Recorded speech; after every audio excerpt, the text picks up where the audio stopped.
પાયલ સાકરિયાએ ધારાસભ્ય અને મંત્રી પ્રફુલ્લ પાનસરિયા પર આકરા પ્રહારો કર્યા છે।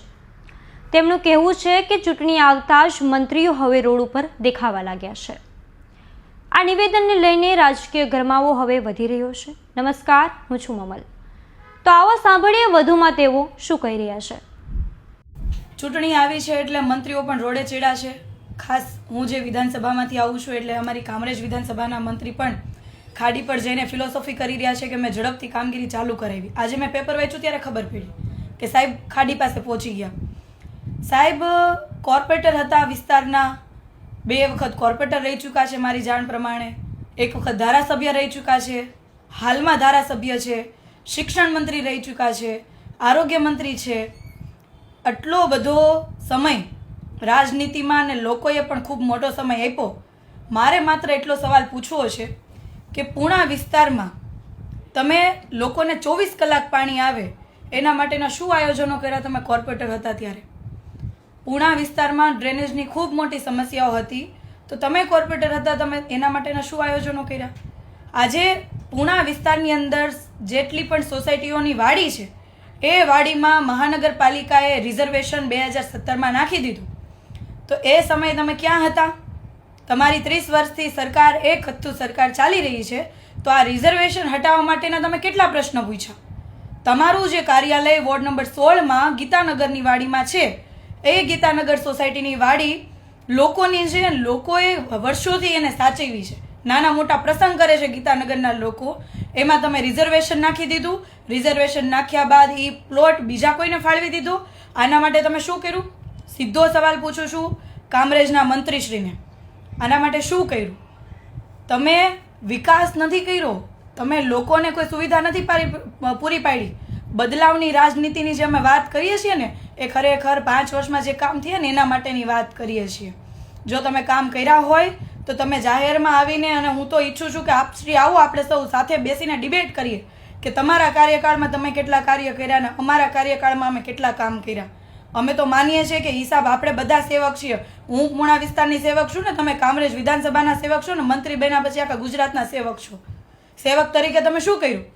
સેવક તરીકે તમે બ્રાન્ડેડ કપડાં પહેરતા થઈ ગયા, સેવક તરીકે તમે હજારોના બૂટ પહેરતા થઈ ગયા, સેવક તરીકે તમે 15-20 હજારના ચશ્મા પહેરતા થઈ ગયા। આ બદલાવ તમારા અંદર આવ્યો છે।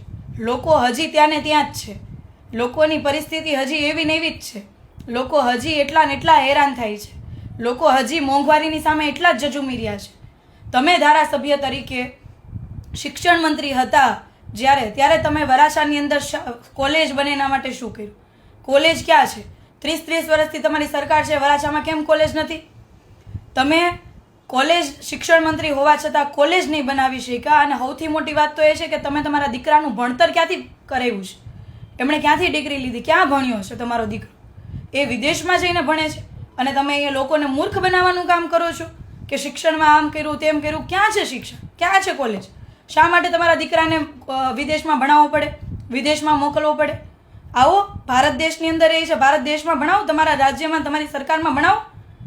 તમે આરોગ્ય મંત્રી છો, આરોગ્ય મંત્રી તરીકે મેં ઘણી બધી પોસ્ટો જોઈ કે તમે આ કર્યું તે કર્યું, અમે પૂણા ગામમાં 50 બેડની હોસ્પિટલ બનાવી, તમે કીધું એ બધી સુવિધા મળે છે, તો તમે કેમ બહારના રાજ્યમાં ટ્રીટમેન્ટ કરાવવા ગયા? તમારી સર્જરી કેમ બહારના રાજ્યમાં થઈ?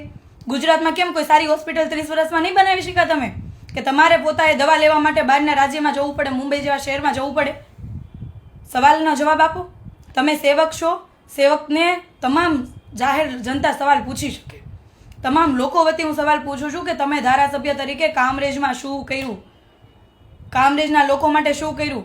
આજે કામરેજમાં ના તો 24/7ની યોજના છે, પાણી નથી આવતું, ના તો સારા રોડ રસ્તા। તમે તમારા ગામડાઓ જોઈ લો, જ્યાં તમે ધારાસભ્યો છો, જ્યાં આમ આદમી પાર્ટીના કોર્પોરેટર નથી, જ્યાં આમ આદમી પાર્ટીના પ્રતિનિધિ નથી, ત્યાં જોઈ લો। પછી તમે અહીંયા ફિલોસોફી કરવા આવો।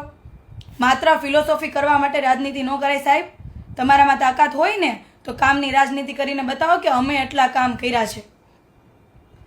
માત્ર ને માત્ર ફોટા પાડી જવા, વિડીયો બનાવી જવું, તમારા માણસોને કહી દેવું કે પાયલ વિરુદ્ધની પોસ્ટો મૂકો।